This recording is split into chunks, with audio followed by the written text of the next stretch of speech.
For classic matches just like the World Cup videos, why not go to patreon.com/drunkredhead.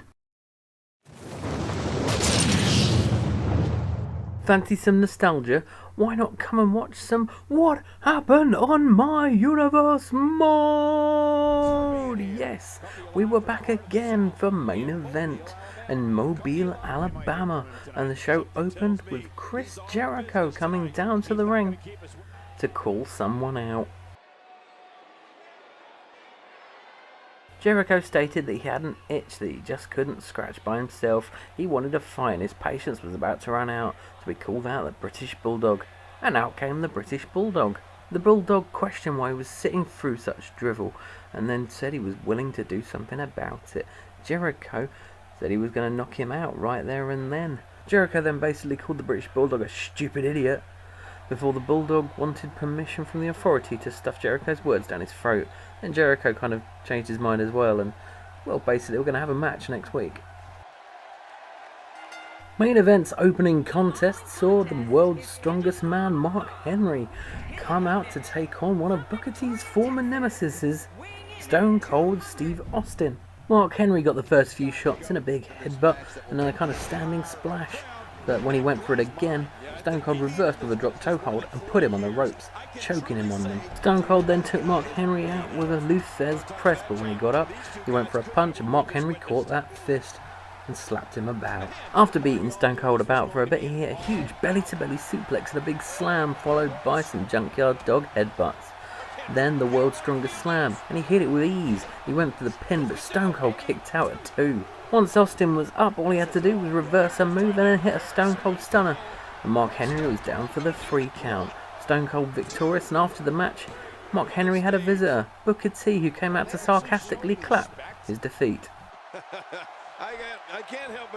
The second match of the evening saw the return of Ricky the Dragon Steamboat with his weird dragon wings and his matchstick of fire.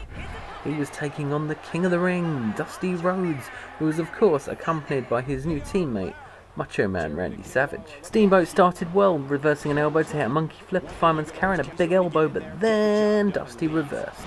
Rhodes wound up a massive right hand, then hit a huge stalling suplex on Ricky Steamboat. Dusty hit a double axe handle but wasn't keeping Steamboat down. He regained control with a head scissors and then hit a diving crossbody but wasn't keeping Dusty down either. Dusty Rhodes then hit a huge elbow drop and a massive pile driver before finishing Ricky Steamboat off with the bionic elbow. And that was that. Victory. But was Dusty's day done? Not by a long shot. He was soon joined by the Undertaker, you know, that guy he's been feuding with, and the Undertaker beat him about, hit him with a suplex onto the ropes and a big tombstone. And well, Macho Man didn't know what to do with himself and kept running away. Next up, the tag team title feud saw another singles match as the Ultimate Warrior came out, accompanied by Sting, to take on Typhoon, who was of course accompanied by Earthquake. The match started with the Ultimate Warrior taking out Typhoon with a massive clothesline, but when he went to celebrate with the crowd, Typhoon took him out, smacking his head on the corner post, and then hit him with a tip toss. Typhoon then hit a snap suplex, but that didn't impress the Ultimate Warrior enough, and the Ultimate Warrior reversed and hit a massive stalling suplex of his own. He then hit an even more impressive Gorilla Press Slam. The Warrior didn't do anything about it afterwards, though, as Earthquake got up on the apron to shout at the ref, so he just carried on with what he was doing, elbowing Typhoon in the head and then hitting his big finishing splash to the back. But when he went for the pin, guess who was back up on the apron? Yep, it was Earthquake. Earthquake then put a chair in the ring, and by the time the ref put it back and sent Earthquake away, Typhoon had managed to gain control again, hitting a huge splash in the corner and then stepping on his opponent. Typhoon then hit the Warrior with his weird falling forward finisher, but the Ultimate Warrior kicked out at 2. Hashtag press Y for resiliency. Ultimate Warrior reversed, hit a sidewalk slam and another one of his big splashes to the back, and was finally victorious. We took a break from the action next as the Undertaker made his second appearance of the night to head to the ring with a microphone. The Undertaker got straight down to business and called out Stone Cold Steve Austin, who'd helped him on the last edition of Main Event. Steve Austin came out quickly but didn't have a clue what the hell the Undertaker actually wanted. The Undertaker was actually there to propose a team between the two, not to take the WWE by storm like it says there, but to take on Dusty Rhodes and Macho Man.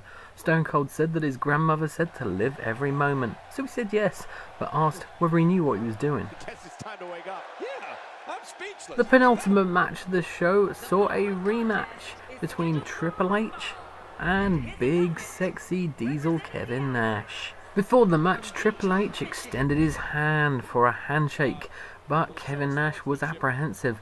So when he looked to ask the crowd, Triple H smacked him in the gob. This evidently enraged Kevin Nash, who took Triple H out with a big clothesline and an inverted atomic drop, then a back body drop. Eventually, Triple H would gain control with a reversal and a forearm before throwing Kevin Nash to the outside and throwing him into the steel steps a couple of times.